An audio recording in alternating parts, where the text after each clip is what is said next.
In 1926, un inventeur français a obtenu un brevet pour un dispositif qui triplait les rendements agricoles. Il n'y avait ni produits chimiques, ni machines lourdes, juste du cuivre et du zinc, puisant l'énergie à la fois du ciel et du sol.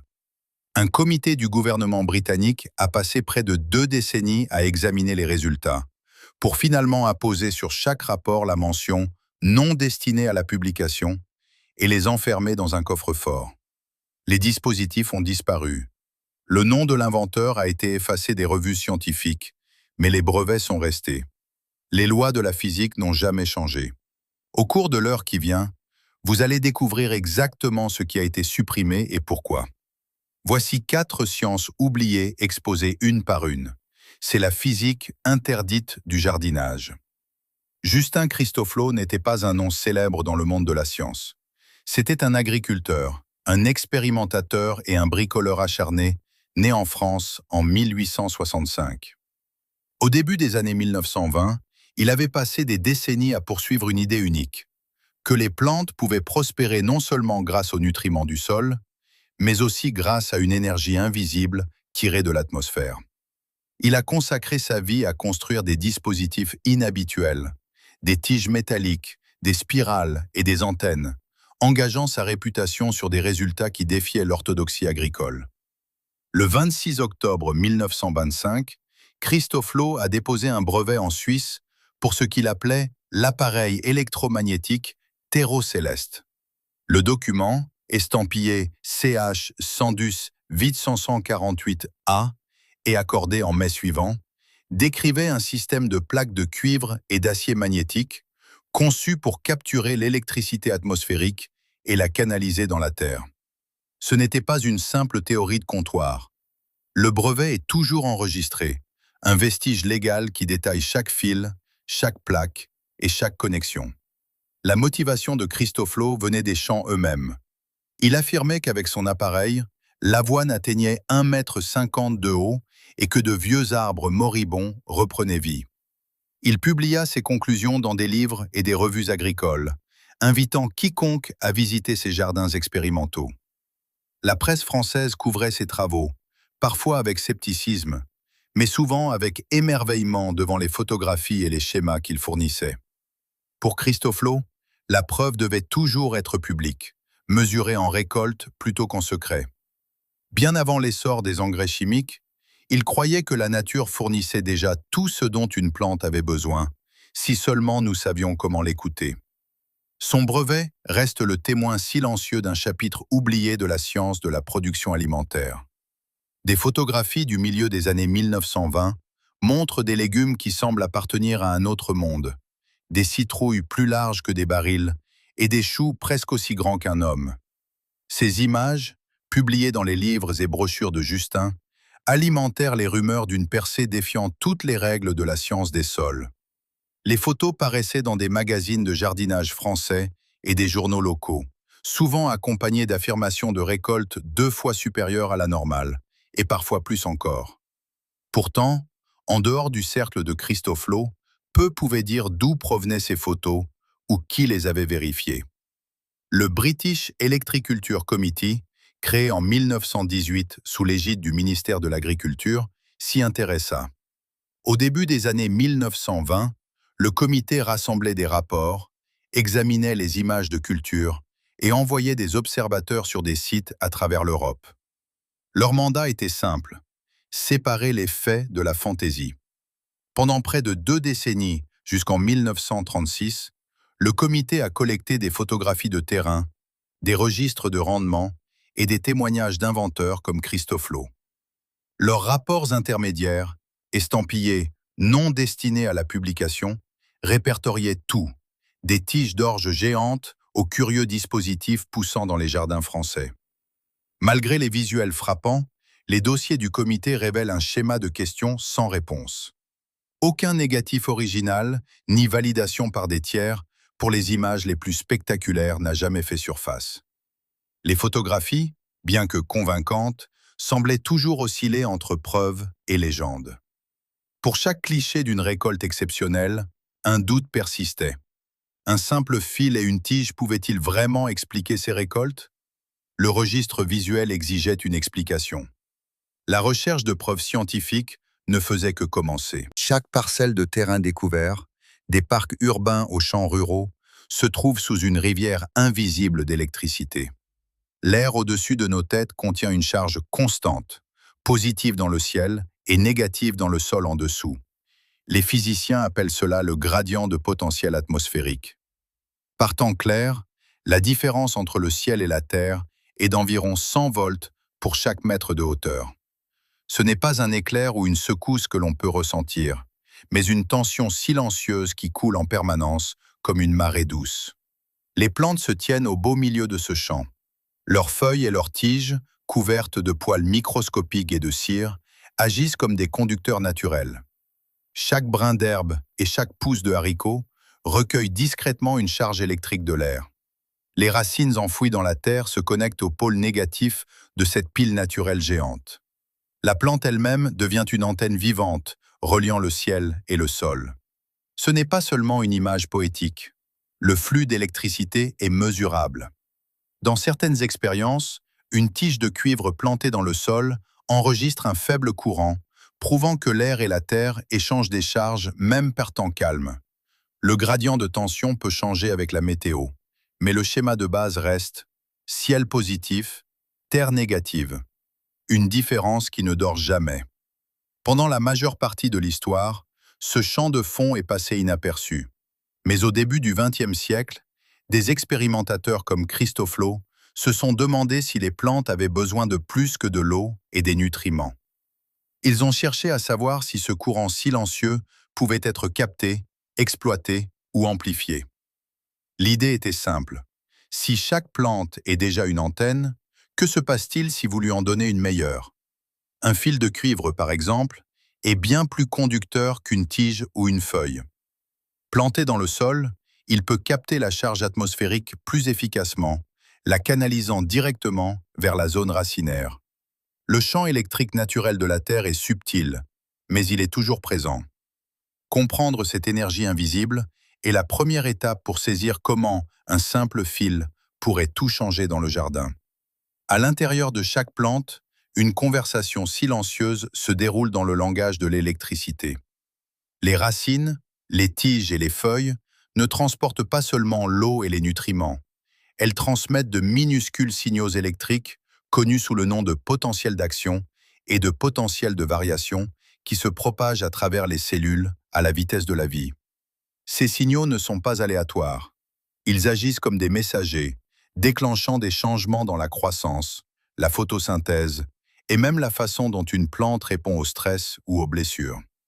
Lorsqu'une feuille de tomate est blessée, par exemple, une onde électrique descend le long de la tige, avertissant les cellules distantes de préparer leur défense.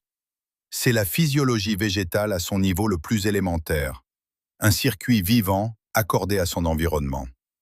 Des chercheurs ont mesuré ces signaux à l'aide d'électrodes fines, traçant les lueurs de tension qui passent de cellule en cellule. Même un champ faible, de quelques microvolts par mètre, peut déclencher une réaction en chaîne. Le câblage interne de la plante répond au changement de son environnement, que ce soit la lumière du soleil, le vent ou l'attraction subtile du champ électrique terrestre.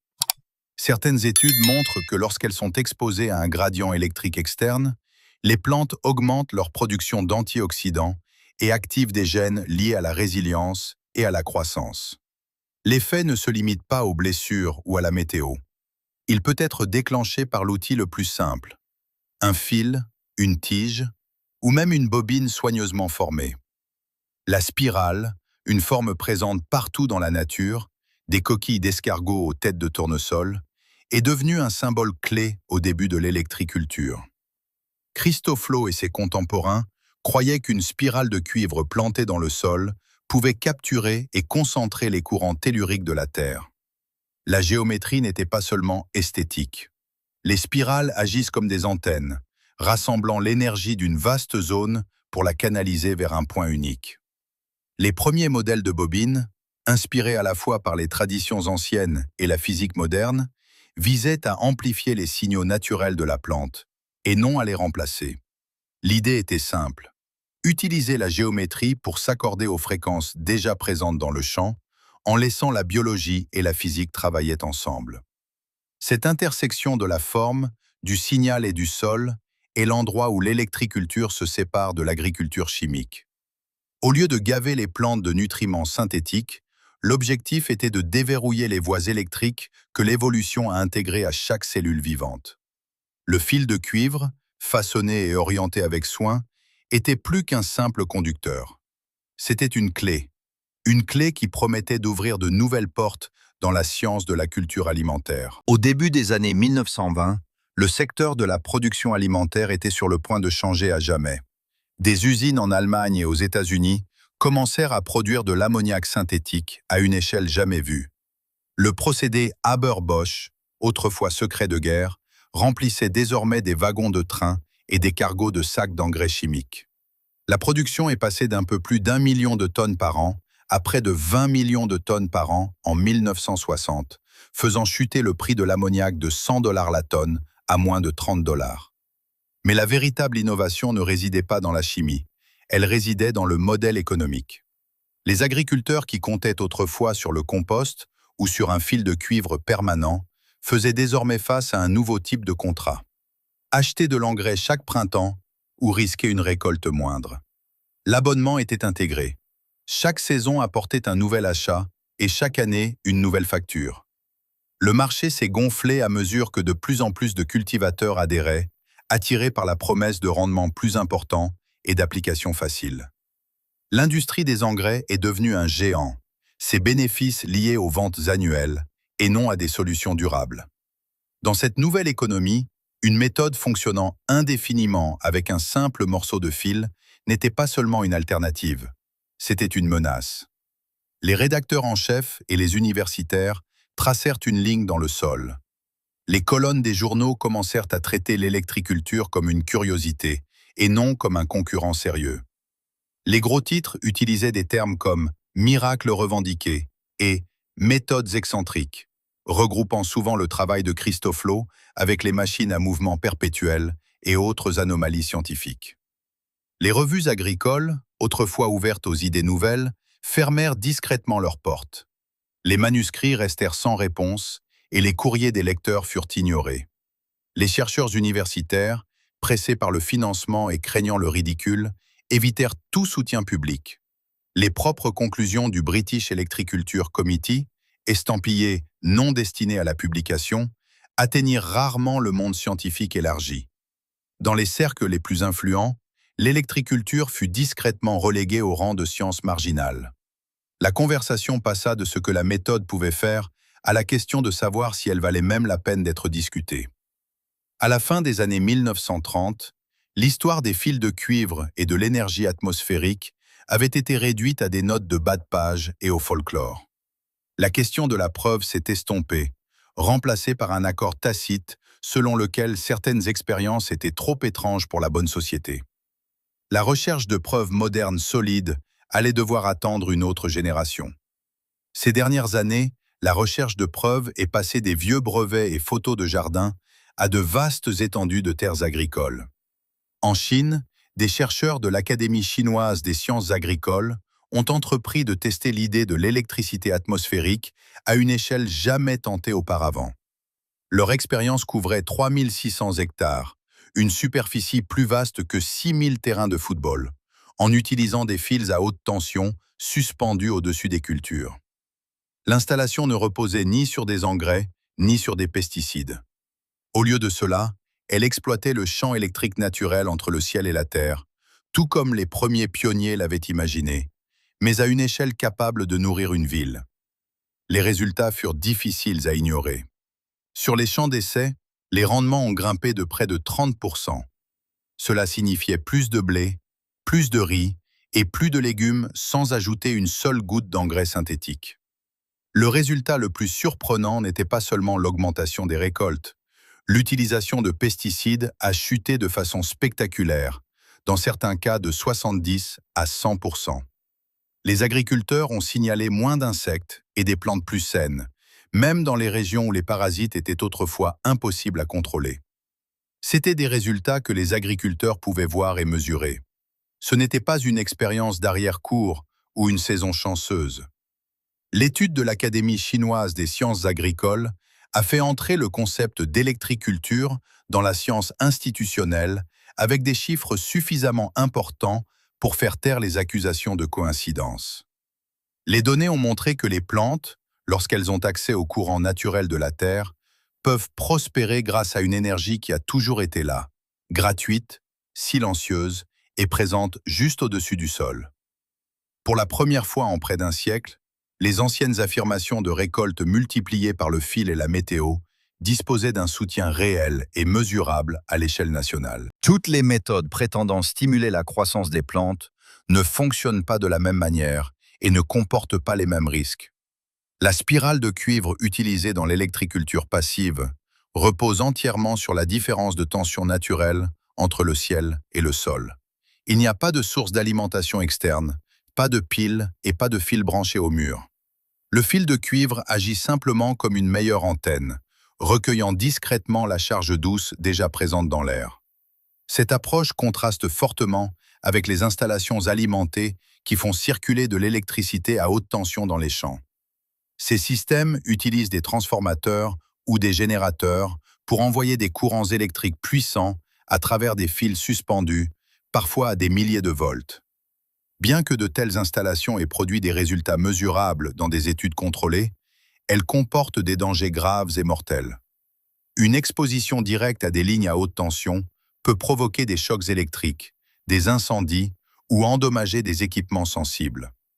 Même une petite erreur de câblage peut transformer une expérience de jardinage en une situation dangereuse.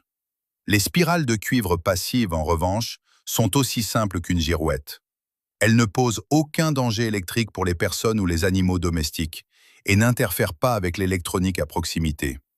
La seule énergie qu'elles exploitent est celle fournie naturellement par la terre et le ciel. Cette distinction est cruciale. Confondre les deux méthodes pourrait mener à des accidents ou à des déceptions si quelqu'un attend des résultats spectaculaires d'une bobine artisanale reliée à une batterie de voiture. La sécurité et la simplicité de l'électriculture passive font partie de son attrait. C'est une méthode que n'importe qui peut essayer, sans rien brancher et sans rien craindre. Mais il est important de savoir où se trouve la limite et de garder les expériences fermement du côté sécuritaire de cette ligne. Une simple spirale de cuivre plantée dans le sol peut transformer n'importe quel jardin en une expérience vivante. La méthode n'est pas compliquée, mais la précision compte. Commencez avec une longueur de fil de cuivre nu de calibre 14, environ aussi épais qu'un trombone robuste. Enroulez-le en une spirale lâche, en visant un diamètre entre 5 et 20 cm.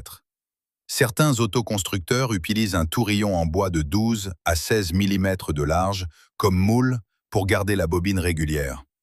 La spirale finie doit avoir au moins 3 tours, espacées de manière à ce que l'air et la lumière passent à travers les interstices. Une fois façonnée, enfoncez le tourillon dans le sol pour que la spirale se trouve à 10-15 cm de profondeur, l'extrémité supérieure pointant juste au-dessus de la surface. Le détail crucial est que la pointe de la spirale doit faire face au nord magnétique. Une boussole bon marché fera l'affaire. Ne sautez pas cette étape. Les courants telluriques de la Terre circulent du nord vers le sud, et l'orientation peut faire la différence entre une stimulation saine et aucun effet. Placez la bobine à 10-20 cm de la base de votre plante. Les tomates, les haricots et les courges réagissent tous bien, mais certains jardiniers signalent des résultats plus spectaculaires avec les légumes-feuilles.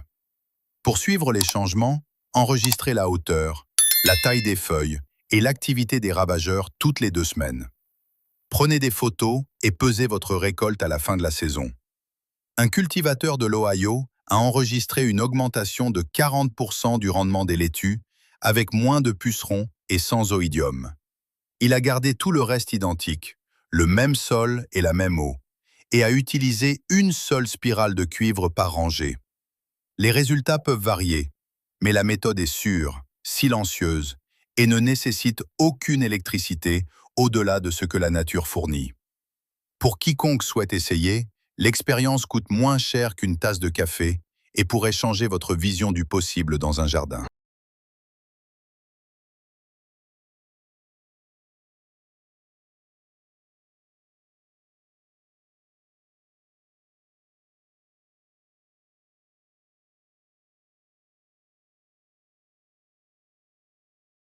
Une spirale de cuivre capte la charge de l'atmosphère. Cette partie est documentée et se trouve actuellement dans un bureau de brevet suisse. Mais, et si le sol lui-même était déjà une pile? En 1841, un horloger écossais a enterré du cuivre et du zinc dans un sol humide et a tiré assez de courant pour alimenter les premières horloges électriques au monde. Partout où ces plaques étaient enterrées, l'herbe au-dessus d'elles poussait plus sombre, plus épaisse et plus haute. Personne ne pouvait expliquer pourquoi. Cette découverte aurait dû changer l'agriculture à jamais. Voici la véritable histoire de ce qui lui est arrivé. En 1841, un horloger écossais nommé Alexander Bain a déposé un brevet qui allait réécrire discrètement les règles de l'électricité. Au lieu de compter sur des piles chimiques coûteuses, Bain a enterré deux plaques, une de zinc, une de cuivre, dans le sol humide et les a reliées par un fil. Le résultat fut un courant constant tiré non pas d'acide ou d'eau salée, mais de la terre elle-même. Ce n'était pas un tour de passe-passe ou une expérience éphémère. L'installation de Bain a alimenté les premières horloges électriques du monde, leur balancier oscillant grâce à l'énergie extraite du sol.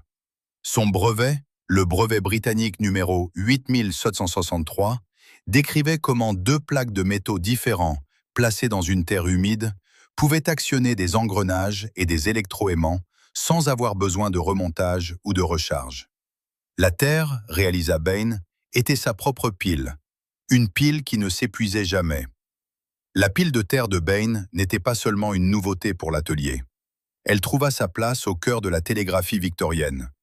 Alors que le besoin d'une alimentation fiable à longue distance croissait rapidement, les stations de télégraphe à travers la Grande-Bretagne commencèrent à utiliser des plaques de cuivre et de zinc enterrées pour envoyer des signaux sur des fils uniques. Le sol lui-même servant de chemin de retour, cette méthode de retour par la terre, inspirée d'expériences antérieures en Allemagne, permit aux opérateurs d'allonger les lignes et de réduire les coûts. À Hyde Park et le long de la ligne de chemin de fer Édimbourg-Glasgow, les plaques enterrées de Bain fournissaient un courant propre à basse tension, souvent autour d'1 volt par cellule, assez pour marquer le ruban de papier à des vitesses qui laissaient les systèmes rivaux derrière. Ces installations n'étaient pas seulement théoriques. Les ingénieurs documentèrent comment l'alignement des plaques nord-sud et l'enfoncement plus profond du zinc dans le sol pouvaient augmenter le rendement. Le sol humide fonctionnait le mieux.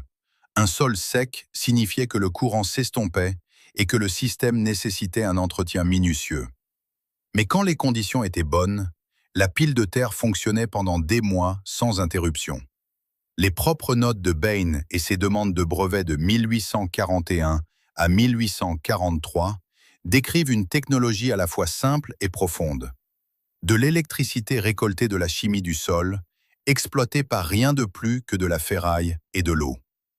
D'autres inventeurs suivirent bientôt l'exemple de Bain. Des brevets américains de la fin des années 1800, comme ceux de Daniel Draw et George Dickman, développèrent l'idée, reliant plusieurs piles de terre entre elles, pour augmenter la tension des horloges et des télégraphes. Le principe fondamental n'a jamais changé. Deux métaux différents enfouis dans un sol humide peuvent transformer la terre sous vos pieds en un générateur silencieux. À une époque antérieure aux réseaux électriques, c'était une révolution cachée sous nos yeux. La pile de terre de Bain a discrètement alimenté le monde victorien, fonctionnant dans les arrière-boutiques et sous les remblais de chemin de fer. Elle prouvait que la terre elle-même était animée par un courant, attendant d'être exploitée. L'histoire de ce qui s'est passé ensuite, de la manière dont cette technologie a disparu de la vue, commence par une simple observation. Partout où ces plaques de métal étaient cachées, quelque chose d'étrange commençait à se produire dans le sol autour d'elles. Des rapports commencèrent à circuler parmi les travailleurs du télégraphe et les agriculteurs locaux dans les champs humides où des plaques de cuivre et de zinc étaient enterrées sous l'herbe. Quelque chose de curieux se passait. Les lignes télégraphiques bourdonnaient discrètement au-dessus de leur tête, mais c'était le sol lui-même qui attirait l'attention. Une ligne d'herbe poussant entre les plaques cachées se distinguait, plus sombre, plus épaisse et plus haute que les parcelles situées à quelques mètres de là. Il n'y avait pas de sac d'engrais, pas de compost secret, juste la présence silencieuse de deux métaux et le lent suintement du courant à travers la terre. Aucun article scientifique ne consigna ces changements. Au lieu de cela, l'histoire se propagea par le bouche à oreille. Un chef de gare dans le Yorkshire montra la bande luxuriante longeant un retour télégraphique enterré. Un gardien de propriété dans l'Essex plaisanta en disant que l'herbe semblait savoir où se trouvaient les fils. Le schéma se répétait sur les remblais boueux et les chemins de campagne. Partout où le sol transportait un courant régulier, les plantes à proximité paraissaient plus saines et plus vigoureuses, comme si elles avaient trouvé un avantage caché. Des décennies plus tard, un médecin du Connecticut nommé George Starr White s'y intéressa. White n'était pas un médecin de campagne ordinaire. Il passa sa carrière à traquer les forces invisibles de la nature, convaincu que l'électricité dans le sol pouvait débloquer de nouvelles possibilités pour l'agriculture. Au début du XXe siècle, il commença à promouvoir l'idée que les courants naturels de la Terre, ce qu'il appelait la terreau-électricité, pouvaient être exploités pour stimuler les cultures. Ses conférences et brochures décrivaient des expériences où de faibles courants canalisés à travers le sol semblaient insuffler la vie dans des champs épuisés.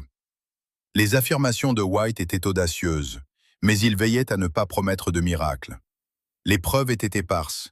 Une parcelle de maïs plus verte ici, une rangée de haricots qui mûrissaient plutôt là. L'essentiel de ce qu'il proposait consistait en des observations et des questions, et non en des chiffres concrets. Les journaux de l'époque mentionnaient parfois ces effets étranges, mais toujours en passant. Une revue agricole de 1915 décrivait un agriculteur qui jurait que ses pommes de terre poussaient plus grosses près d'un fil enterré.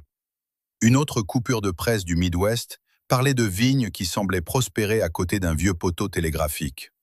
Le schéma était toujours le même. Pas d'essais contrôlés, pas de soutien officiel, juste une rumeur persistante que quelque chose dans le sol nourrissait discrètement les plantes. Pour beaucoup, ces histoires n'étaient guère plus que du folklore. Mais pour des expérimentateurs comme White, elles laissaient entrevoir une couche cachée dans la vie du sol, un lien entre l'électricité et la croissance que la science n'avait pas encore expliqué. La question persistait.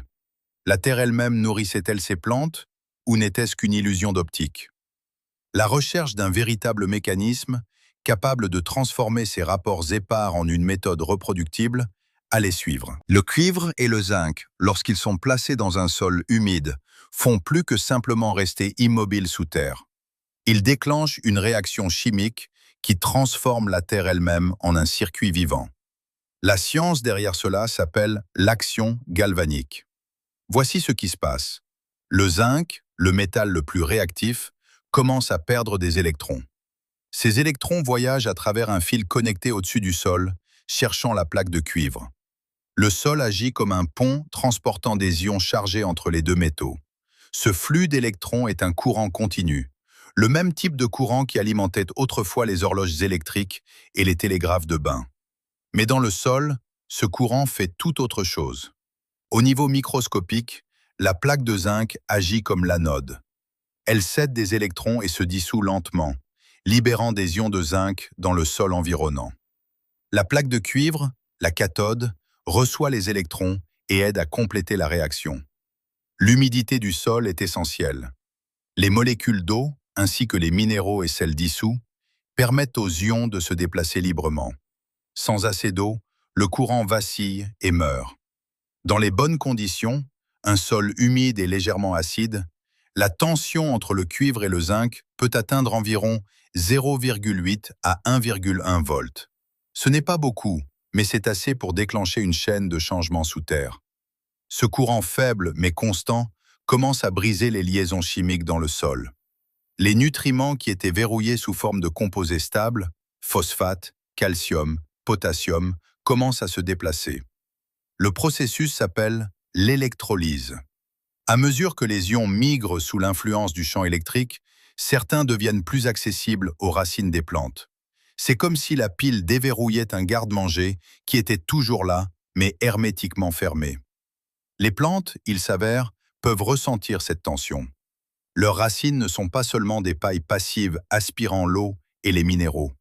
Des décennies de recherche en physiologie végétale ont montré que les racines répondent réellement aux champs électriques, un phénomène appelé électrotropisme.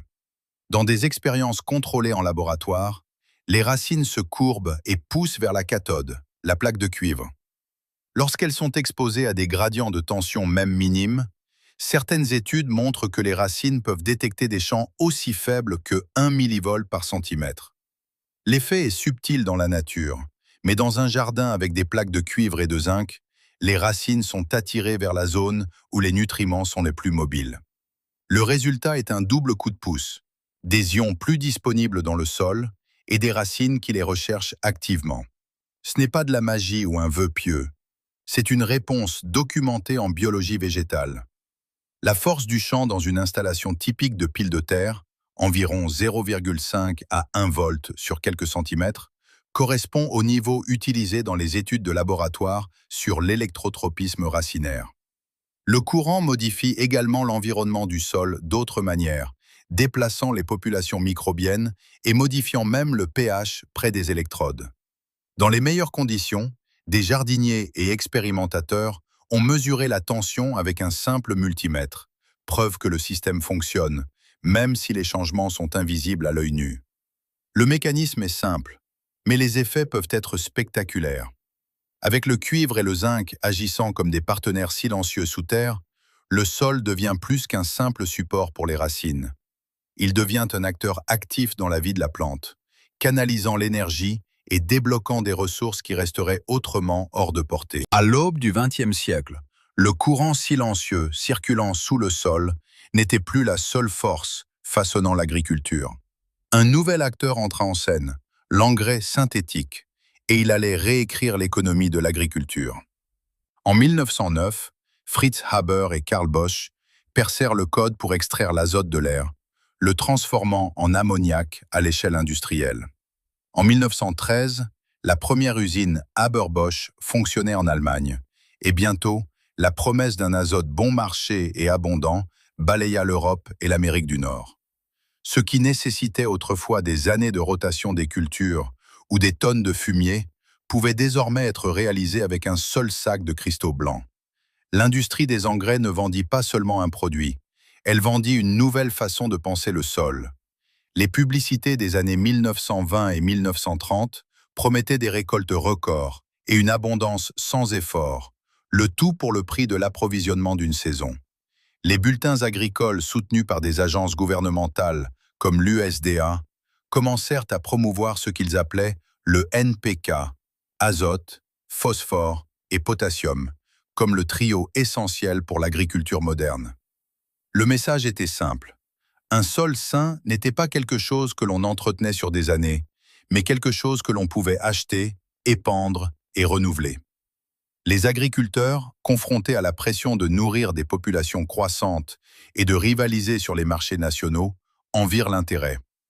L'engrais synthétique était fiable, mesurable et surtout reproductible.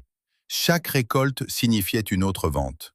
L'économie privilégiait les produits périssables, non les systèmes durables. Là où une pile de terre ne nécessitait que 2 morceaux de métal et un peu de fil, le nouveau modèle transformait les nutriments en un abonnement. Une installation permanente, comme les plaques enterrées de Bunn, représentait un coût unique et n'offrait aucun revenu récurrent. Mais un sac de nitrate ou de phosphate garantissait que le client reviendrait au printemps suivant. Le changement était plus que technologique, il était culturel. Les revues agricoles des années 1930 sont remplies de témoignages pour des marques de produits chimiques, de photos comparatives de maïs imposants et de blé luxuriant. Le tout porté au crédit du dernier mélange. En revanche, les vieilles histoires de sol électrique et de plaques enterrées passèrent au second plan. Les bulletins de l'USDA de la fin des années 1920 rejetèrent purement et simplement l'électriculture, la qualifiant de curiosité sans valeur pratique pour l'agriculteur moderne. La science derrière les courants galvaniques du sol fut discrètement classée comme marginale, remplacée par la certitude de l'analyse chimique et des rendements standardisés. Aucun mémo secret ni complot d'entreprise n'a fait surface pour prouver une campagne délibérée contre l'invention de Bain. Les archives montrent quelque chose de plus subtil, un marché qui récompensait le jetable plutôt que le durable. À mesure que les entreprises chimiques augmentaient leur production et que les agences gouvernementales standardisaient les recommandations, la pile de terre fut délaissée, non par sabotage, mais par la logique du profit et les rouages du progrès. Le courant silencieux du sol, autrefois une merveille de l'ingéniosité victorienne, devint une pensée après coup à l'ère de l'ammoniac. Pourtant, la physique n'a jamais changé. La même réaction qui alimentait les horloges et les télégraphes bourdonne toujours sous nos pieds, attendant qu'une nouvelle génération redécouvre ce qui a été discrètement mis de côté. La question est maintenant de savoir si la promesse d'une énergie gratuite et d'un sol vivant peut trouver sa place dans un monde construit sur les consommables. La réponse réside peut-être non pas dans les archives, mais entre les mains de ceux prêts à tester l'idée par eux-mêmes. Un jardinier amateur se tient devant 2 rangées de laitues. Une rangée possède un tuyau en cuivre et un clou galvanisé enfoncé dans le sol, relié par un fil au-dessus du sol. L'autre rangée pousse sans aucun métal. Après 4 semaines, la différence est nette. La laitue électrifiée est plus haute, avec des feuilles qui s'étalent plus largement et affichent un vert plus profond. Une balance numérique confirme le changement. La biomasse humide moyenne dans la rangée électrifiée est de 38 grammes par plante contre 26 grammes pour le groupe témoin. C'est une augmentation de près de 50%, pas tout à fait le double, mais un bond substantiel. Une sonde de multimètre touche le cuivre et le zinc. L'écran vacille, puis se stabilise à 1,03 volts. C'est la même plage que celle signalée par des jardiniers sur les forums et les essais YouTube, de 0,8 à 1,1 volts selon l'humidité et le pH du sol. Les courbes de croissance tracées au cours du mois montrent les plantes électrifiées prendre l'avantage dès la 2e semaine et conserver leur avance. Les volts comptent et la lecture est cohérente. Le jardinier consigne chaque détail, pH du sol, précipitation quotidienne et lecture de tension. À la récolte, un simple test T donne une valeur P de 0,04, juste en dessous du seuil de signification scientifique. Les chiffres ne garantissent pas une croissance doublée à chaque fois, mais ils confirment que quelque chose de réel se produit. Le courant n'est pas seulement mesurable, il fait une différence sur les plantes vivantes. Transformer votre jardin en une pile vivante ne nécessite que quelques pièces simples. Commencez par un morceau de tuyau en cuivre ou de fil de cuivre de gros calibre.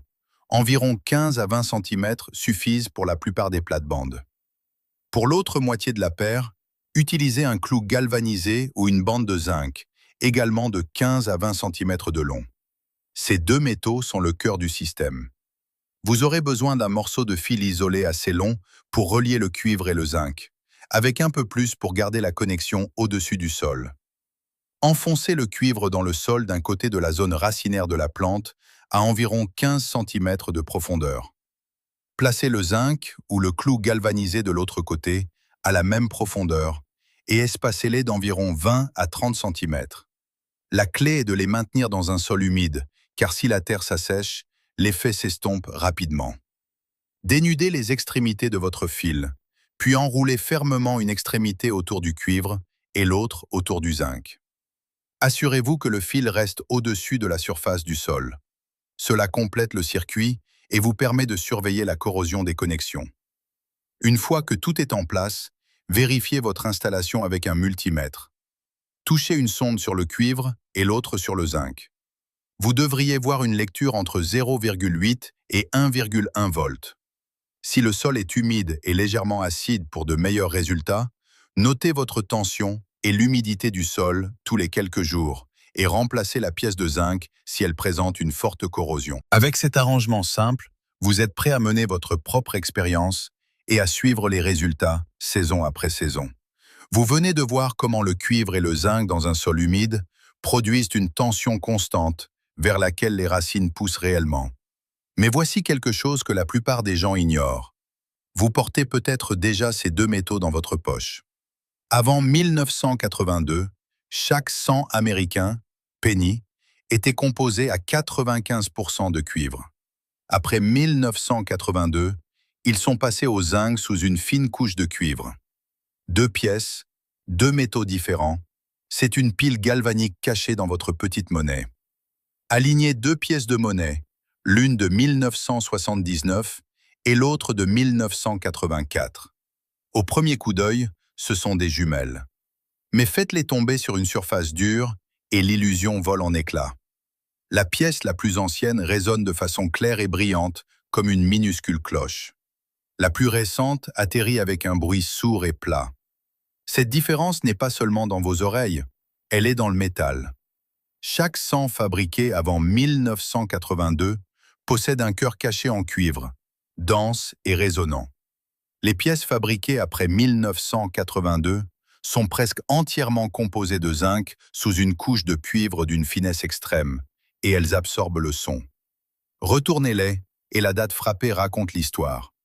Avant 1982, les pièces font écho à la tonalité caractéristique du cuivre. Après 1982, le son s'assourdit, le zinc prenant le dessus. Le changement est si subtil que la plupart des gens ne le remarquent jamais.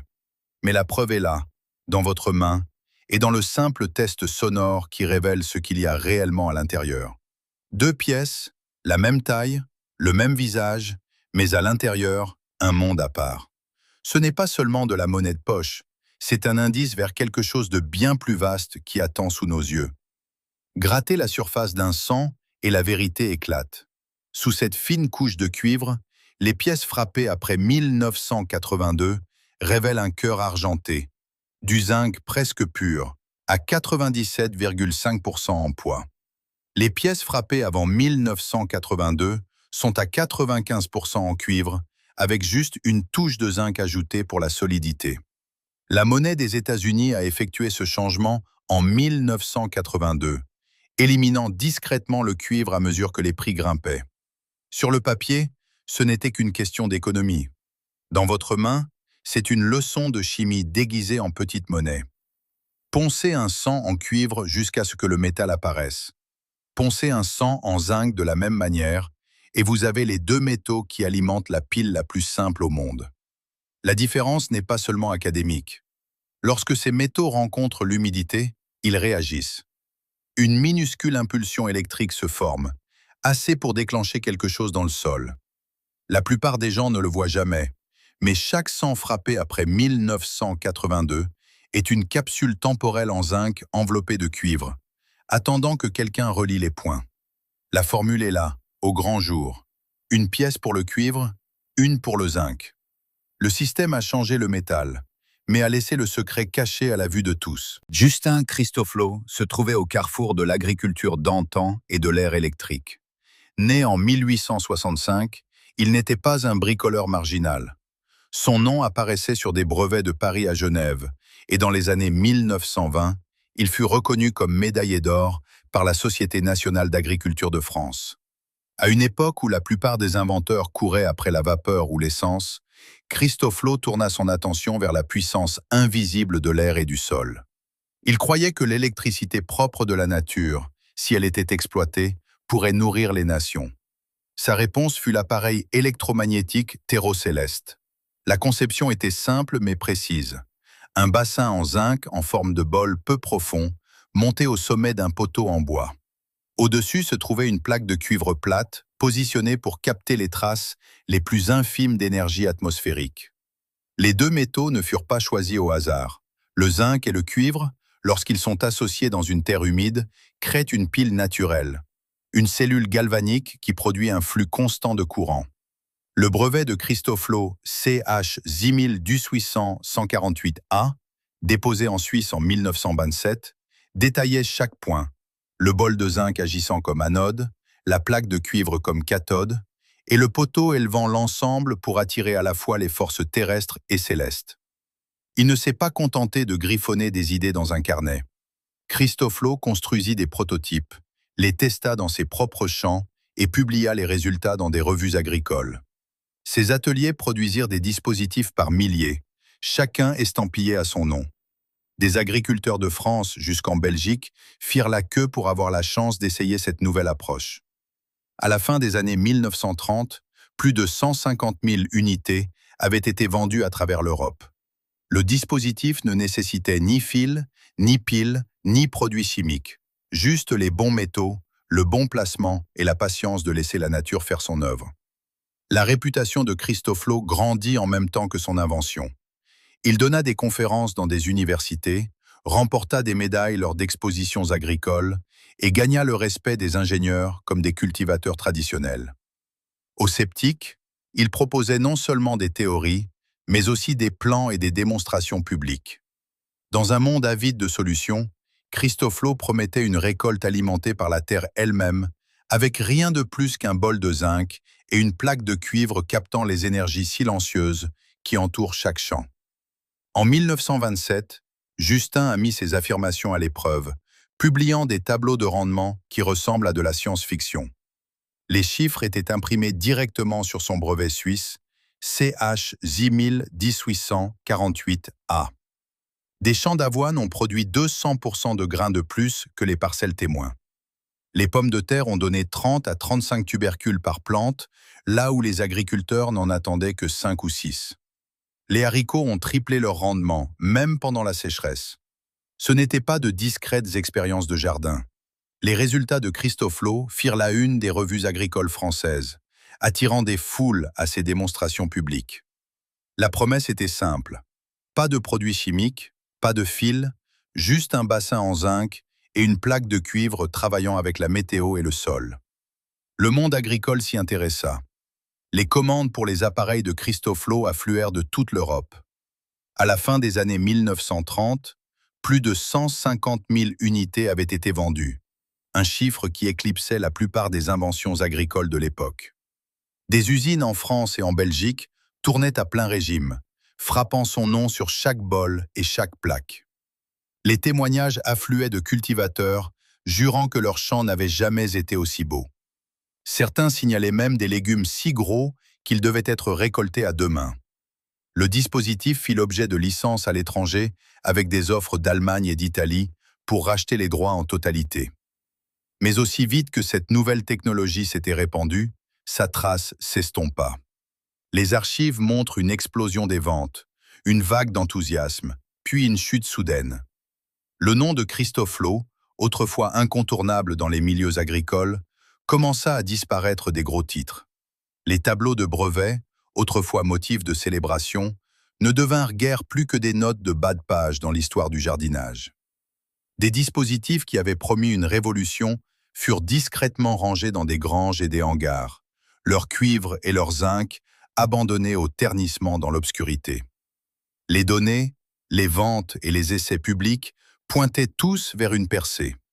Pourtant, la technologie elle-même sembla s'évanouir, ne laissant derrière elle que les chiffres et un mystère qui entrait la génération suivante de cultivateurs. En 1917, alors que l'Europe luttait pour se reconstruire après la guerre, la Grande-Bretagne a formé un comité pas comme les autres.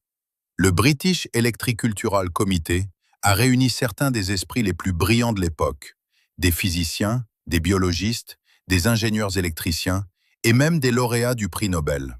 Leur mission était claire, tester si l'électricité pouvait transformer l'agriculture.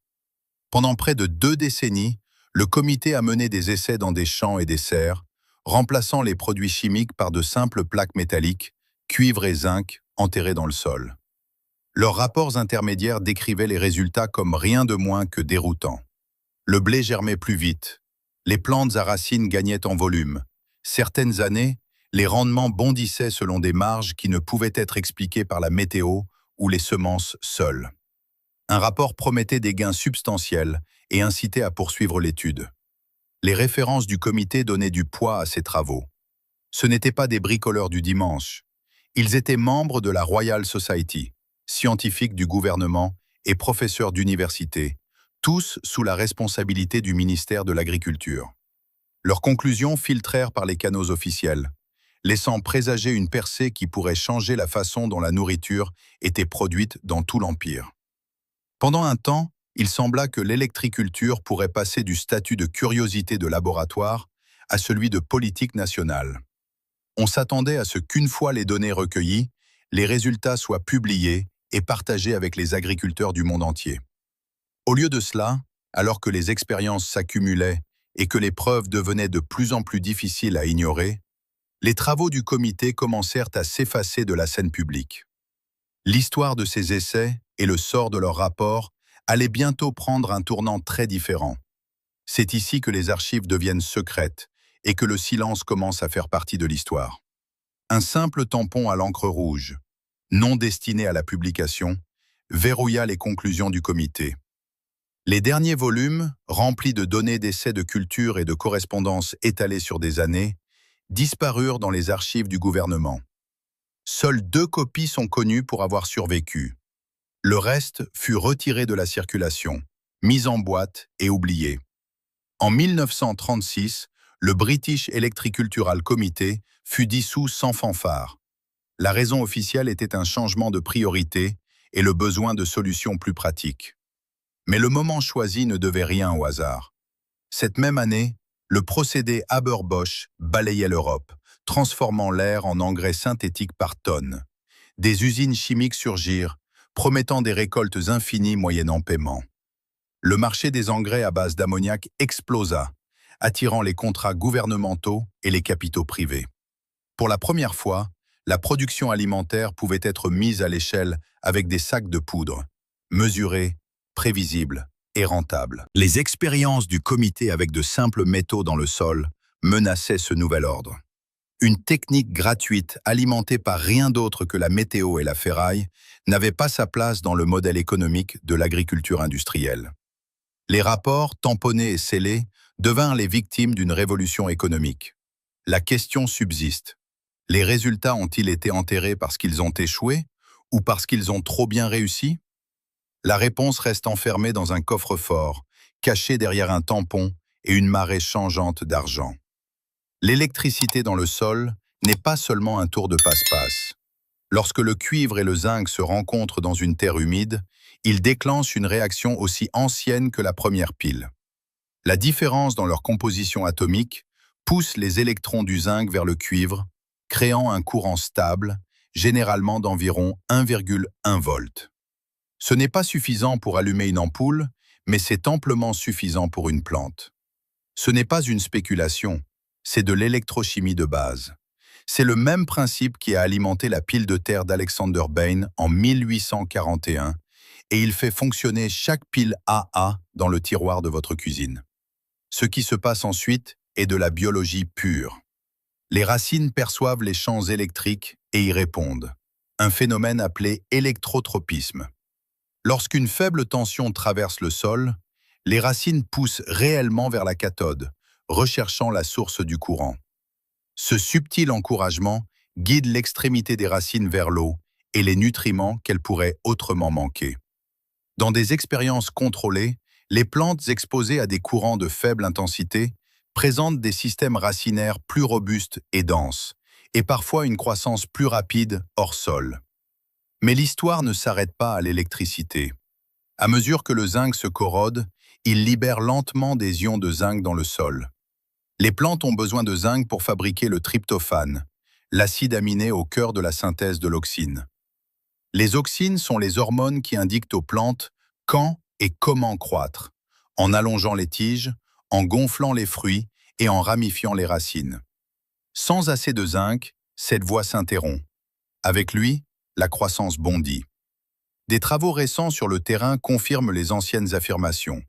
En 2018, des chercheurs en Chine ont rapporté que l'ajout de cellules galvaniques à basse tension, des plaques de cuivre et de zinc, dans des champs humides, augmentait les rendements des cultures de 20 à 30%.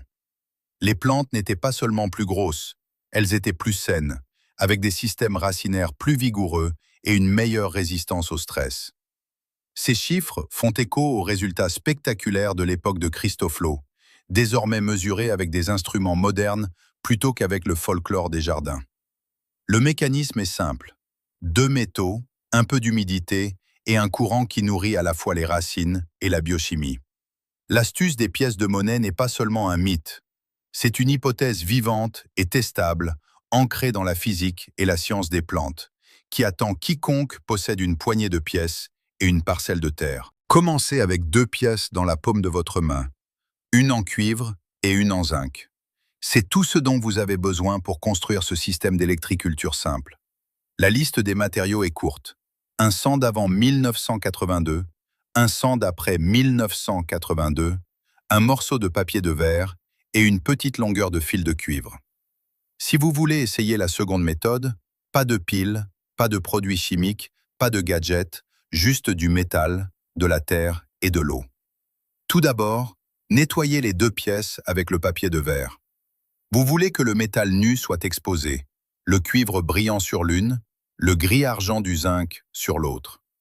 Cela élimine la couche protectrice et permet au sol de faire son travail. Pour la méthode en anneau, creusez un petit trou de chaque côté de la zone racinaire de votre plante. Placez la pièce en cuivre d'un côté et la pièce en zinc de l'autre, à environ 10 cm de distance. L'espacement compte, assez proche pour que le courant traverse la motte racinaire et assez loin pour éviter un contact direct. Recouvrez de terre, arrosez comme d'habitude et laissez la pile naturelle se former sous terre. Pour la méthode au fil de cuivre, enroulez fermement une longueur de fil de cuivre autour d'une pièce en zinc. Tordez les extrémités pour que le cuivre fasse un contact ferme avec le zinc. Enterrez cet assemblage près des racines, le côté cuivre vers le haut si possible. Le fil augmente la surface de contact, renforçant la connexion électrique. Dans les deux configurations, l'humidité est essentielle. Le système ne fonctionnera pas dans une terre sèche. Un ensemble par plante suffit. Plus n'est pas forcément mieux, et trop de zinc peut nuire aux racines avec le temps. Ces méthodes s'appuient sur l'espacement horticole de base. Les pièces ou les assemblages doivent se trouver là où les racines nourricières sont les plus actives, généralement à 10 ou 15 cm de la tige. Une fois installées, il n'y a plus rien à ajuster. Les pièces font leur travail silencieusement, jour et nuit, fournissant un filet de courant et une libération lente d'ions de zinc directement dans le sol. Une pièce enterrée dans le sol commence à agir dès qu'elle touche l'humidité, mais le processus ne dure pas éternellement. Comme toute pile, la tension chute à mesure que le zinc est lentement consommé. C'est pourquoi un suivi attentif est important. Toutes les quelques semaines, une simple lecture au multimètre vous indiquera si votre installation est toujours active. Si la tension tombe en dessous de 0,5 volts, il est temps de remplacer la pièce en zinc par une neuve. Le côté cuivre, à moins d'être fortement corrodé, dure généralement beaucoup plus longtemps. Cependant, trop de zinc peut faire passer une plante d'un état sain à un état de stress.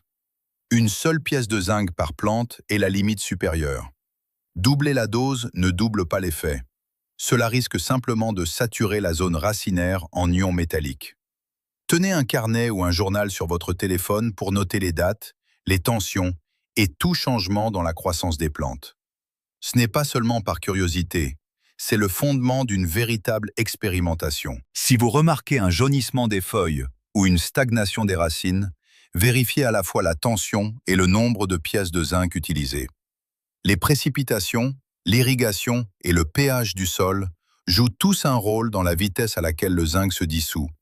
Les résultats peuvent donc varier d'un jardin à l'autre. Traitez chaque plante comme un essai distinct. Documentez ce que vous voyez, remplacez les pièces au besoin et évitez la tentation de passer à une plus grande échelle avant d'avoir suivi les résultats. Tester de manière responsable signifie respecter à la fois la puissance et les limites de cette méthode. Le système des pièces est simple, mais la science qui le sous-tend mérite une approche prudente et mesurée. C'est ainsi que les nouvelles découvertes passent du mythe de jardin à l'outil éprouvé. Une plante, une donnée à la fois. Jusqu'à présent, chaque méthode reposait sur une réaction chimique. Le cuivre rencontre le zinc, les électrons circulent et le sol se réveille. Mais en 1974, deux chercheurs ont publié des photographies qui brisaient une règle totalement différente. Des radis 3 fois plus gros que la normale et des concombres mûrissant avec 2 semaines d'avance. Il n'y avait ni cuivre, ni zinc, ni pile, juste un simple aimant. La seule variable était une force invisible que l'on ne peut ni goûter, ni sentir, ni voir. Page après page dans leur livre de 1974, Albert Roy Davis et Walter Rawls présentèrent des photographies en noir et blanc qui défiaient les règles de la biologie végétale. Sur l'une des planches, un groupe de radis est posé à côté d'un groupe témoin. La différence n'est pas subtile. Les radis traités par aimant ont gonflé jusqu'à atteindre près de 3 fois la masse de leurs semblables non traités. Des bulbes si gros qu'ils encombrent le plat, leurs racines emmêlées dans un tapis dense. La légende affirme une augmentation de 200 à 300% obtenue sans une seule goutte d'engrais. Pas de sol spécial, pas de boost chimique, juste un seul aimant positionné avec un soin scientifique. Quelques pages plus loin, une autre planche capture une rangée de vignes de concombres. Les vignes exposées au pôle sud d'un aimant sont déjà chargées de fruits, tandis que les témoins sont à la traîne, leurs feuilles encore immatures. Le livre note que ces concombres ont mûri presque 2 semaines avant la date prévue. La seule variable était l'extrémité de l'aimant faisant face aux graines. Chaque image est numérotée, étiquetée et accompagnée de notes manuscrites, de dates, de poids et de détails exacts de l'installation. Les planches ne cachent pas leur ambition. Elles invitent à l'examen, offrant un défi visuel direct à l'idée que la croissance des plantes est régie uniquement par la chimie. L'ampleur de l'anomalie est indéniable. Il ne s'agit pas d'amélioration mineure. Les résultats, tels que rapportés, sont des ordres de grandeur au-delà de ce que l'horticulture conventionnelle attend de n'importe quelle intervention unique. Les photographies restent au cœur de l'affirmation. Elles n'expliquent pas comment l'effet fonctionne ni pourquoi. Elles montrent simplement ce qui s'est passé lorsque les règles ont été brisées par une force invisible. La question n'est plus de savoir si la preuve existe. Elle nous dévisage depuis la page. La question suivante est de savoir comment un tel résultat a pu être possible. Albert Roy Davis a passé des décennies à chercher des réponses que la science conventionnelle refusait de poser. Né en 1908, Davis a choisi d'être un outsider, un physicien autodidacte qui a construit son propre laboratoire dans le Connecticut rural. Ses premières expériences dans les années 1930 n'avaient rien à voir avec les plantes. Il cherchait un remède à ses propres problèmes de santé, testant comment les champs magnétiques affectaient les blessures et les bactéries. Les résultats furent assez étranges pour l'inciter à continuer ses travaux, alors que les laboratoires universitaires et les comités de subvention le rejetaient. Walter Rawls entra dans l'histoire des années plus tard. Formé comme ingénieur chimiste, Rawls apporta une discipline méthodique à la curiosité incessante de Davis. Ensemble, ils entreprirent de tester si la force invisible du magnétisme pouvait façonner le monde vivant. Leur partenariat était non conventionnel à tout point de vue. Pas de financement d'entreprise, pas de soutien académique et aucune promesse de profit. Chaque expérience était payée de leur propre poche. Chaque échec était consigné dans des carnets manuscrits. Chaque percée était capturée sur pellicule noir et blanc. En octobre 1974, ils compilèrent leurs conclusions dans un livre intitulé Magnetism and its Effects on the Living System. Il fut publié par une petite maison d'édition loin de la portée des revues scientifiques. Les planches du livre, celles montrant des radis géants et des concombres précoces, étaient le fruit de cette recherche autofinancée. Chaque image et chaque note était un enregistrement direct de leur laboratoire maison. Davis et Rawls n'étaient pas des amateurs bricolant dans un jardin. C'étaient des enquêteurs qui croyaient que les règles de la biologie pouvaient être réécrites si l'on comprenait la physique sous-jacente. Leurs preuves n'étaient pas seulement visuelles, elles constituaient un défi aux dogmes chimiques de leur époque. L'étape suivante nécessiterait d'approfondir la science du magnétisme lui-même et l'histoire étrange de la façon dont des forces invisibles façonnent le sol. Philip Callahan a passé sa carrière à étudier les signaux discrets cachés dans la Terre. En tant que technicien radar devenu entomologiste, il remarqua quelque chose de particulier en arpentant les champs d'Irlande et les pentes volcaniques d'Hawaï. Les sols les plus fertiles, ceux qui produisaient des récoltes luxuriantes année après année, partageaient un trait physique qui n'avait rien à voir avec l'azote, le phosphore ou le potassium. Ils étaient paramagnétiques. Ces sols pouvaient être attirés très légèrement par un aimant puissant, pas assez pour bondir du sol, mais assez pour s'enregistrer sur un compteur sensible. Callahan mesura cette propriété en unité CGS, un standard de susceptibilité magnétique. La cendre volcanique fertile, ou la terre du delta du Nil, affichait souvent un score supérieur à 1000 CGS.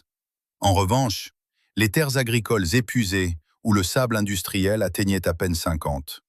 En termes pratiques, une poignée de sol volcanique sombre dériverait vers un aimant, tandis qu'une pelletée de terre appauvrie resterait immobile. Cette différence, invisible à l'œil nu, était la signature cachée de l'abondance. Il appela cela l'effet d'antenne du sol. Chaque particule de roche paramagnétique agissait comme une minuscule antenne radio accordée sur l'énergie de fond de la planète.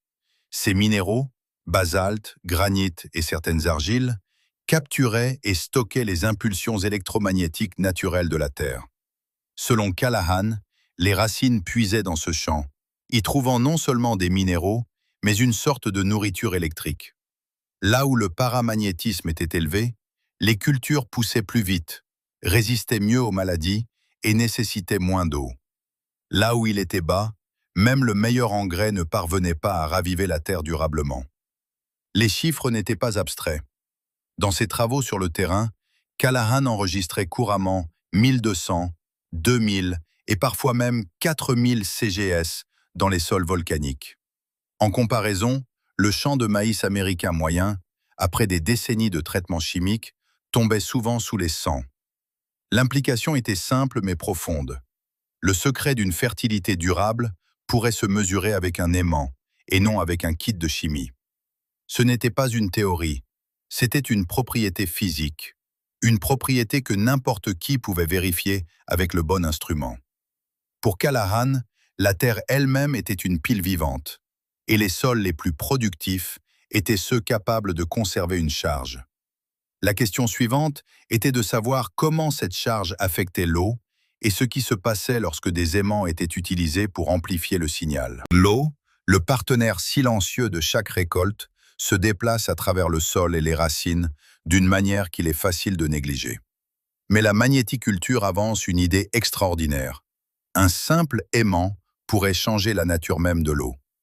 Dans les carnets de laboratoire de Davis et Rawls, et plus tard dans les essais sur le terrain des années 1970, on disait que l'eau passée à travers un champ magnétique devenait plus fluide, moins visqueuse, plus rapide à absorber et plus facile à boire pour les plantes. L'affirmation était audacieuse, mais le mécanisme simple. Les aimants, surtout le pôle sud, étaient censés briser les amas de molécules d'eau, réduisant la tension superficielle de 30 à 40%. Des études modernes, bien que plus conservatrices, ont mis ces chiffres à l'épreuve. Des essais évalués par des pairs en Égypte, en Turquie et en Iran ont utilisé des tensiomètres pour mesurer l'effet. Les résultats ont montré une baisse constante de la tension superficielle de l'eau, parfois de 15%, parfois de 25% par rapport à l'eau non traitée. En termes pratiques, l'eau magnétisée se répand plus rapidement dans un sol sec, pénètre les poils racinaires avec moins de résistance et hydrate les semis en moins de temps. Une étude universitaire de 2020 a rapporté que les rendements de maïs augmentaient de 18% après une saison d'irrigation magnétique sans engrais supplémentaires. Un autre essai en serre en Turquie a révélé que les haricots germaient 22% plus vite et poussaient plus haut lorsqu'ils étaient arrosés avec de l'eau traitée magnétiquement. Ce ne sont pas des miracles, ce sont des gains mesurables, des chiffres qui peuvent être vérifiés, répétés et cités. Les sceptiques soutiennent que l'effet est minime, parfois dans la marge d'erreur. Pourtant, même les examens les plus prudents admettent que l'eau magnétique peut augmenter les rendements de 10 à 20% dans des conditions contrôlées. Un pédologue indépendant a observé que les sols paramagnétiques améliorent la structure, et les aimants pourraient imiter cela en alignant les molécules d'eau et en rendant l'hydratation plus efficace. La physique est subtile, mais le résultat est clair. Lorsque l'eau est structurée par un aimant, les racines répondent comme si elles avaient trouvé un raccourci. C'est l'aspect pratique de la magnéticulture, un ajustement invisible que n'importe qui peut reproduire et que la science moderne, dans ses essais les plus minutieux, a discrètement confirmé. Une méta-analyse de 2020 est citée. Les chiffres sont réels. L'effet est modeste, mais le principe tient. Ce sont les lois de la physique, et pas seulement de la chimie, qui sont à l'œuvre dans chaque goutte. De 1945 à 1975, l'économie de l'agriculture a subi une transformation qui peut être tracée plus par les chiffres que par les mots. En 1945, les agriculteurs américains dépensaient 300 millions de dollars en engrais commerciaux. En 1975, ce chiffre avait bondi au-delà des 3 milliards de dollars, une multiplication par 10 en une seule génération. Le volume d'azote, de phosphore et de potassium synthétique appliqués aux champs a augmenté de concert, alors que les usines chimiques de guerre pivotaient pour alimenter la révolution verte. Les rendements des cultures ont grimpé en flèche, mais la dépendance de l'industrie aux intrants annuels a fait de même. Dans le même temps, la curiosité scientifique autour de l'agriculture magnétique s'estompait discrètement. Au début des années 1970, les revues universitaires et les comptes rendus de conférences publiaient une poignée d'articles sur la magnéticulture chaque année. En une décennie, ce nombre a chuté de plus de 90%. Les graphiques de citation montrent un déclin brutal. Ce qui était autrefois un mince mais persistant filet de recherche s'est presque tari alors que les ventes d'engrais battaient record après record. Le contraste est frappant lorsqu'on les trace côte à côte. À mesure que les revenus des engrais grimpaient, l'attention portée à la physique du sol s'effaçait du registre scientifique. La corrélation n'est pas seulement anecdotique. L'analyse des bases de données de publication et des statistiques de l'USDA pointe vers une relation inverse. Une courbe monte pendant que l'autre s'effondre. Les chiffres n'expliquent pas les motivations, mais ils ancrent la réalité de ce qui était valorisé, financé et poursuivi. L'ère de l'agriculture basée sur la physique n'a pas pris fin à cause d'une découverte unique, mais à cause d'un changement de gravité économique. La question suivante est de savoir pourquoi un outil qui promettait une fertilité permanente a été délaissé au profit d'un autre qui exigeait un achat constant. Un aimant permanent coûte moins de 5 $ et il survivra à tous les outils de la remise. Une seule barre, une fois placée au bon endroit, continue de fonctionner pendant des décennies sans entretien et sans nouvel achat. Comparez cela au modèle actuel. Un sac d'engrais chimiques au prix de 50 $ ou plus par acre, vidé et remplacé chaque saison. Pour les entreprises qui fournissent ces intrants, la logique est simple. Des ventes récurrentes signifient des bénéfices récurrents. L'aimant, en revanche, est une vente unique. Un produit qui, une fois livré, élimine le besoin de nouveaux achats. Les groupes professionnels et les bureaux de vulgarisation agricole mentionnent rarement la magnéticulture dans leurs bulletins. Lorsqu'ils le font, c'est généralement pour avertir qu'elle n'est pas prouvée, qu'elle n'est pas soutenue par la science actuelle, ou qu'elle n'est pas recommandée pour les cultivateurs commerciaux. Le discours officiel affirme que les méthodes basées sur la physique manquent de données robustes nécessaires à une approbation industrielle. Mais derrière ce langage de prudence se cache une incitation structurelle.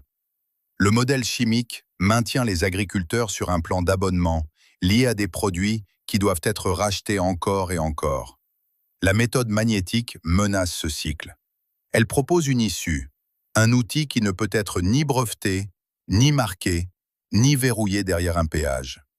Cette résistance n'est pas seulement du scepticisme. Il s'agit de protéger un système où chaque acre, chaque année, signifie une nouvelle transaction.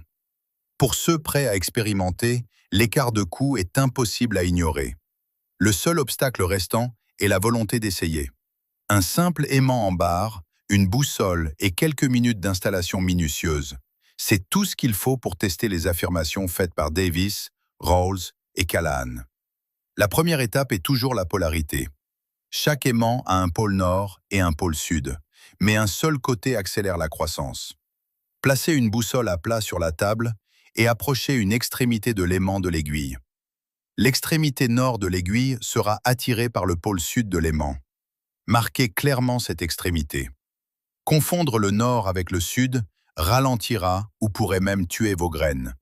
Ce n'est pas un détail à négliger. La méthode de charge des graines est la plus simple. Versez vos graines, radis, haricots ou concombres, dans un plat peu profond, puis posez-les directement sur le pôle sud marqué de l'aimant. Scellez le plat pour exclure l'humidité. Laissez les graines pendant 24 heures. Ce créneau est critique. Trop court et l'effet s'affaiblit. Trop long et vous risquez la dessiccation. Après une journée, plantez comme d'habitude. Attendez-vous à voir les pousses sortir jusqu'à 4 jours plus tôt, avec plus de semis perçant le sol. Dans les essais de Davis et Rawls, les taux de germination ont bondi de 20% et la croissance précoce était notablement plus vigoureuse. Pour dynamiser l'eau, fixez un aimant sur votre tuyau d'arrosage, le pôle sud vers l'intérieur. Fixez-le avec du ruban adhésif pour que l'eau coule devant la face active. Maintenez un débit régulier, pas plus de 5,5 litres par minute. Une vitesse plus élevée perturbe le champ, réduisant l'effet. Cette eau magnétisée pénètre le sol plus rapidement, atteignant des racines qui pourraient autrement rester sèches. Des études de terrain et des essais à domicile signalent une pénétration de l'humidité 10 à 20% plus rapide et une vigueur précoce améliorée, même sans engrais. Pour construire un anneau magnétique pour un arbre, enterrez 4 aimants dans le sol, les pôles sud visant le tronc. Espacez-les uniformément en cercle à environ 1 à 1,5 m de la base, à 5-10 cm de profondeur. Cette installation imite les champs paramagnétiques trouvés dans les sols volcaniques. La mise à fruit peut arriver une semaine ou deux plus tôt, et la santé globale de l'arbre s'améliore souvent. Si les aimants sont mal alignés ou si le mauvais pôle est utilisé, l'effet est perdu. Chaque méthode dépend du bon réglage de la polarité. Confirmez toujours avec une boussole avant de commencer. Ce ne sont pas des jouets, ce sont des outils. Et la différence entre le succès et l'échec se mesure en millimètres et en minutes. Les tests de germination révèlent la différence entre la théorie et la pratique d'une manière que les chiffres seuls ne peuvent pas. 10 graines de radis, placées sur le pôle sud d'un aimant pendant 24 heures, percent le sol 2 jours avant la date prévue. Leurs tiges sont épaisses, leurs feuilles larges, et au 7e jour, presque toutes les graines ont germé. 9 sur 10, en moyenne, cherchent la lumière. Dans le plateau à côté, exposé au pôle Nord, seules 3 graines montrent un signe de vie. Le reste scellé, comme si l'hiver ne s'était jamais terminé.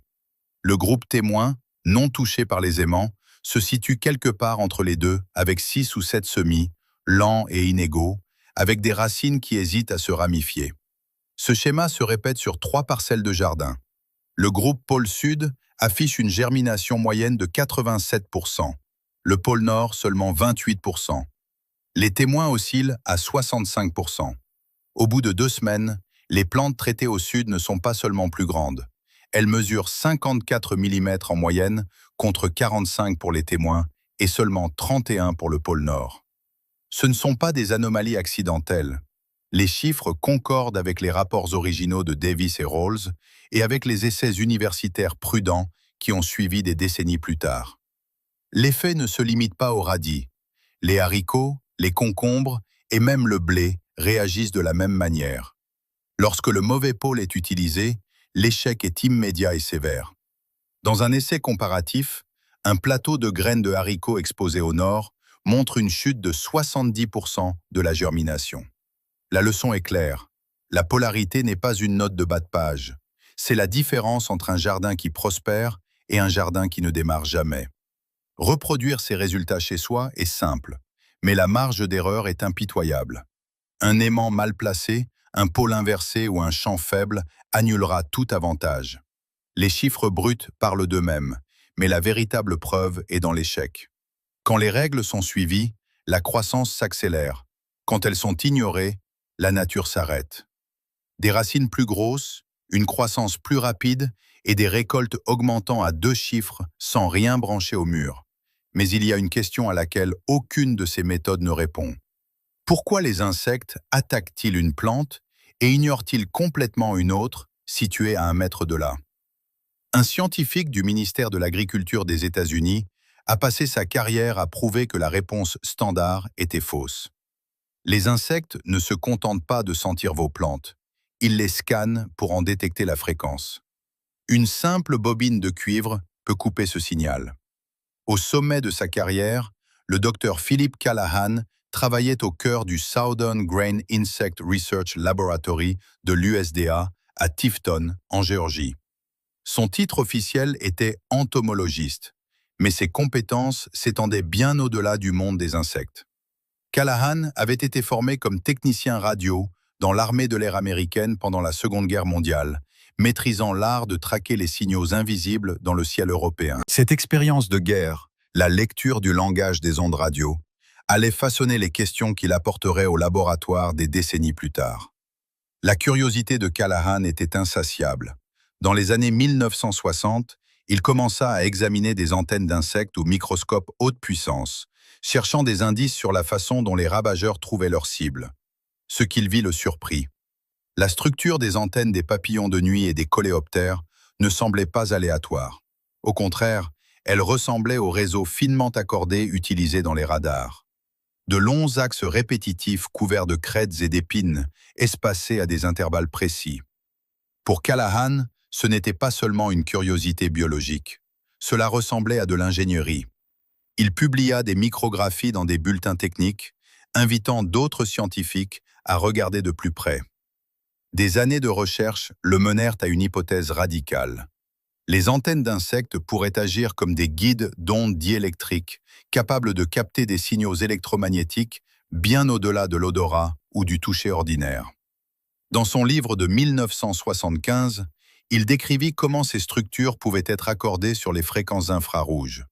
Des longueurs d'onde invisibles à l'œil humain, mais présentes partout dans le monde naturel. Il soutint que les insectes ne se contentaient pas de renifler l'air à la recherche d'odeurs végétales. Ils pourraient scanner quelque chose de plus profond, la signature énergétique d'une plante vivante. Au sein de l'USDA, les idées de Callahan firent sourciller. Pourtant, ces références techniques étaient difficiles à rejeter. Au cours de sa carrière, il publia plus de 100 articles scientifiques et 10 livres, jetant un pont entre l'entomologie, la radiophysique et l'étude de la communication biologique. Il passa des années au Insect Attractants Behavior and Basic Biology Research Laboratory à Gainesville, en Floride, poussant ses collègues à repenser la façon dont les insectes naviguent réellement dans le paysage. Les preuves, insistait Callahan, étaient juste devant eux, gravées dans les détails microscopiques de chaque antenne de papillon. Pour lui, ces structures n'étaient pas seulement destinées à l'odorat, mais à s'accorder sur un monde caché de signaux que la science moderne commençait à peine à reconnaître.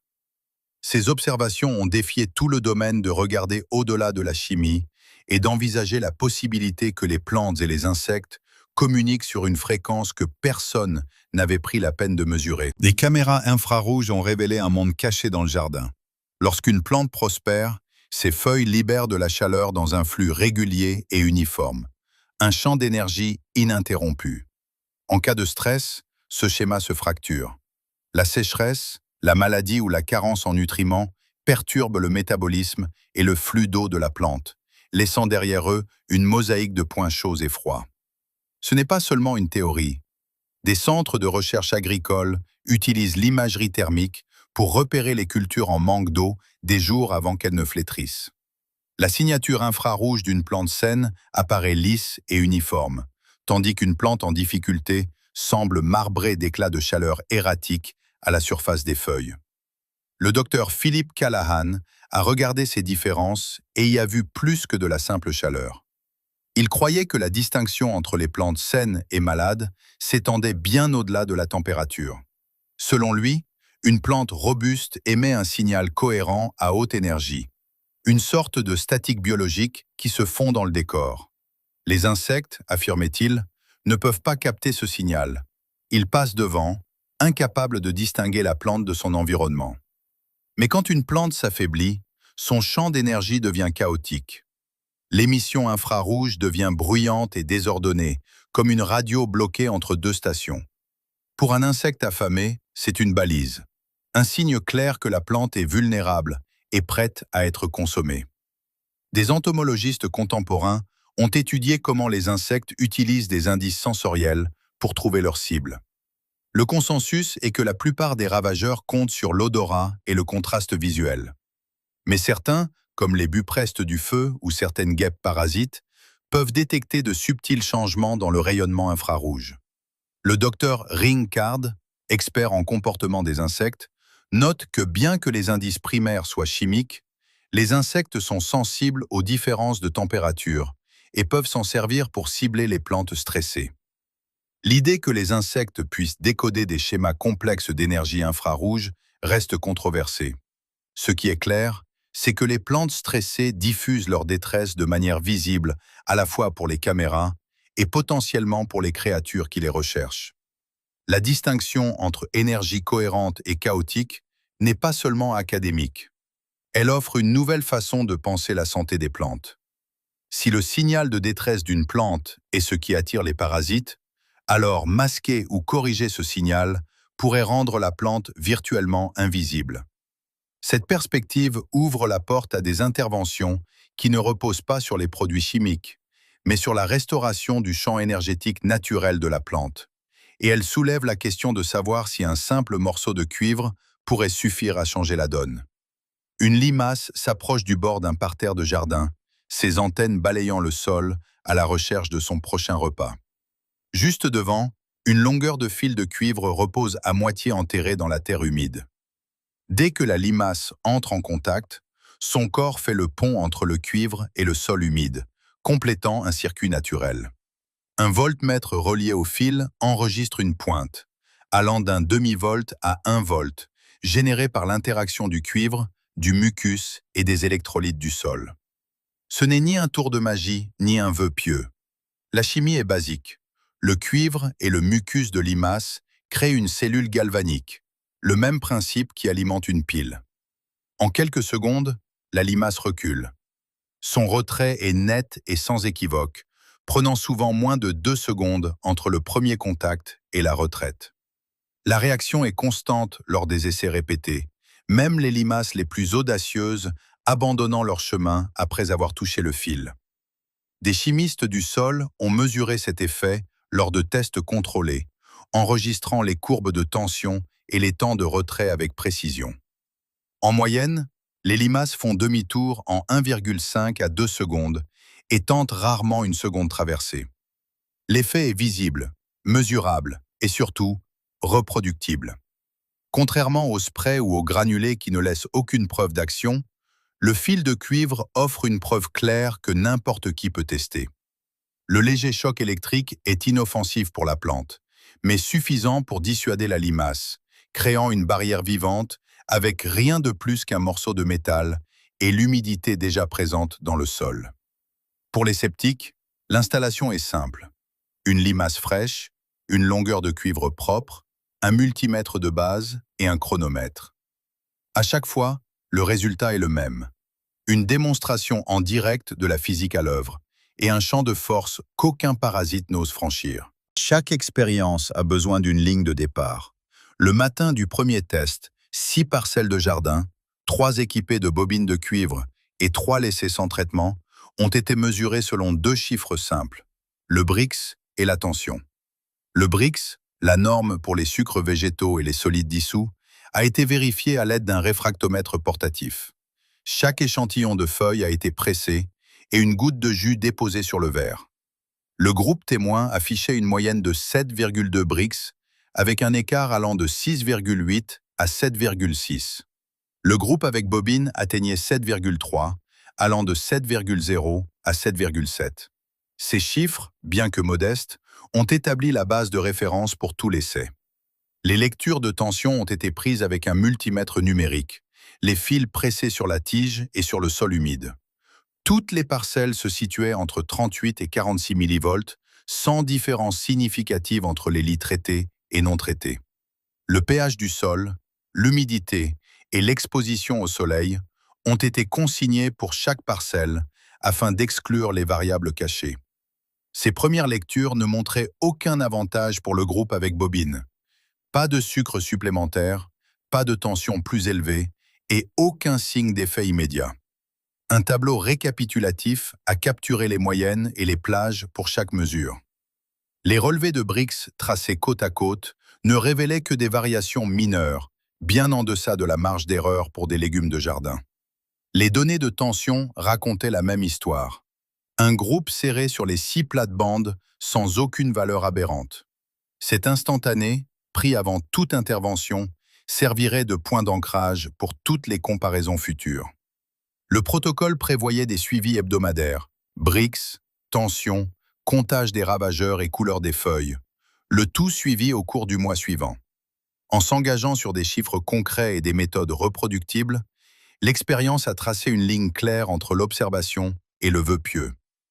Toute affirmation sur la résistance aux parasites ou la vigueur des plantes devrait se mesurer à cette base de référence, mesurée et non imaginée. À Paris en 1923, Georges Lakhovsky se tenait parmi des rangées de géraniums au jardin des plantes, un fil de cuivre à la main. Son expérience était simple. Des plantes infectées par des tumeurs de la gale du collet ne recevaient aucun médicament ni traitement chimique. Juste une seule boucle de cuivre, ouverte à une extrémité, glissée délicatement autour de la tige. Lakhovsky l'appelait un circuit oscillant, inspiré par l'idée que chaque cellule vivante vibre comme une minuscule radio. Selon ses propres récits, les résultats furent spectaculaires. Les géraniums dotés de boucles de cuivre survécurent et guérirent, tandis que les plantes non traitées dépérirent et moururent. La nouvelle de la démonstration se répandit rapidement dans les cercles scientifiques français et parvint à la presse avec des titres laissant présager une nouvelle ère pour la santé des plantes. Lakhovsky publia des schémas et des descriptions dans son livre « L'origine de la vie » et déposa des brevets décrivant la conception de la bobine. Une boucle simple, pas un anneau fermé, toujours avec un interstice visible. Ces premiers documents, conservés dans les archives de la Bibliothèque nationale de France, montrent la forme indubitable de la bobine Lakhovsky. Près d'un siècle plus tard, ce même modèle, une simple boucle de cuivre ouverte, reste au cœur de chaque manuel d'électriculture. La conception a peu changé depuis ses premiers jardins parisiens, transportant l'héritage de son origine entre les mains modernes. Un siècle sépare la boucle de cuivre de Lakhovsky des bobines que les jardiniers utilisent aujourd'hui. Pourtant, la conception a à peine changé. Les schémas originaux des années 1920 montrent un fil unique enroulé une seule fois autour de la tige, toujours avec une rupture délibérée, jamais un anneau fermé. Cet interstice ouvert est plus qu'une particularité. C'est la caractéristique principale. Lakhovsky le décrivait comme un circuit oscillant, destiné à laisser l'énergie entrer et sortir, faisant écho à la manière dont les antennes radio reçoivent les signaux de l'air. Les guides modernes d'électriculture préconisent toujours la même géométrie. Une boucle de cuivre dimensionnée pour s'ajuster lâchement autour de la base de la plante, avec un écart ne dépassant pas la largeur d'un crayon. Qu'elle soit pressée doucement contre un géranium à Paris ou plantée dans le sol à côté d'une tomate en Californie, le principe tient. La bobine ouverte n'est pas une invention de l'ère Internet ou un produit du marketing moderne. C'est le descendant direct d'une expérience presque oubliée. Une conception transmise à travers les vieux brevets, les manuels traduits et des générations d'essais et d'erreurs. Cette continuité n'est pas seulement une curiosité historique. C'est la raison pour laquelle les instructions de fabrication maison d'aujourd'hui font toujours écho au passé. Et pourquoi l'étape suivante, construire votre propre bobine, suit un plan inchangé depuis que le premier fil de cuivre a encerclé une tige vivante. Le marché mondial des pesticides vaut plus de 60 milliards de dollars par an. Ce n'est pas une activité secondaire, c'est un moteur financier qui dépend du fait que les jardiniers et les agriculteurs reviennent saison après saison pour une nouvelle série de produits chimiques. La logique est simple et impitoyable. Vous pulvérisez pour tuer un insecte, mais le poison ne s'arrête pas à l'insecte. Il stresse la plante, abaissant sa tension interne et affaiblissant ses défenses naturelles. Ce stress modifie la chimie et le champ énergétique de la plante, la rendant plus attrayante pour les ravageurs. La vague d'insectes suivante n'est pas une coïncidence. C'est le résultat direct de la pulvérisation précédente. Les rapports de l'industrie et les bulletins de vulgarisation agricole reconnaissent discrètement ce cycle. Chaque application de pesticides réduit la résilience de la plante. À mesure que l'immunité chute, la plante envoie un signal de détresse plus fort, que ce soit par des composés volatiles, des parois cellulaires affaiblies ou des changements dans les schémas énergétiques. Davantage de parasites arrivent, attirés par la cible facile. La solution, selon l'industrie, est toujours plus de produits, une nouvelle formule, une dose plus forte, un abonnement pour le dernier mélange. C'est l'engrenage des pesticides, 5 étapes répétées indéfiniment. Pulvériser, stresser, signaler, infestation, recommencer. Le système ne récompense pas les plantes saines, il profite des plantes malades. Plus vous combattez, plus vous achetez. Pendant des décennies, ce cycle a été vendu comme un progrès.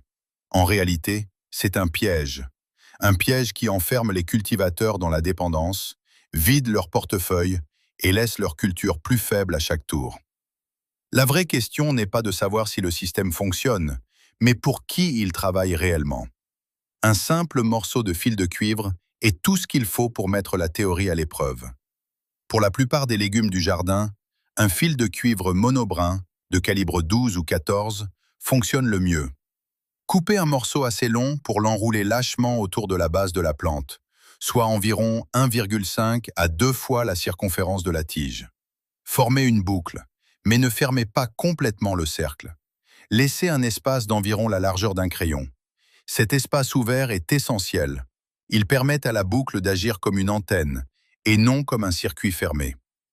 Glissez la boucle délicatement sur la tige, en la posant juste au-dessus du sol, ou enfoncez les extrémités dans la terre à côté de la plante. Il n'est pas nécessaire de dénuder le fil ou d'ajouter une source d'alimentation. L'installation est terminée en moins d'1 minute. Pour suivre les résultats, un réfractomètre devient l'outil de choix. Au 7e jour, coupez une feuille, pressez une goutte de jus sur le verre et vérifiez le taux de Brix. Répétez l'opération au 14e et au 30e jour.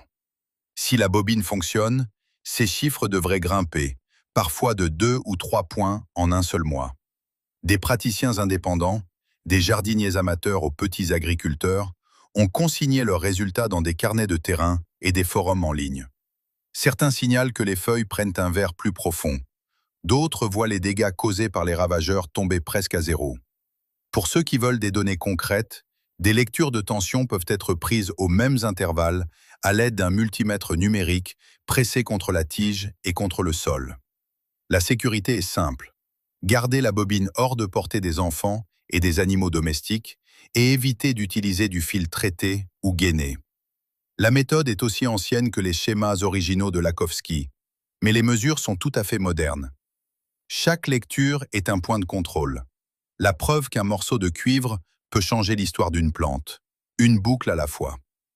4 méthodes, 1 siècle de preuves enterrées.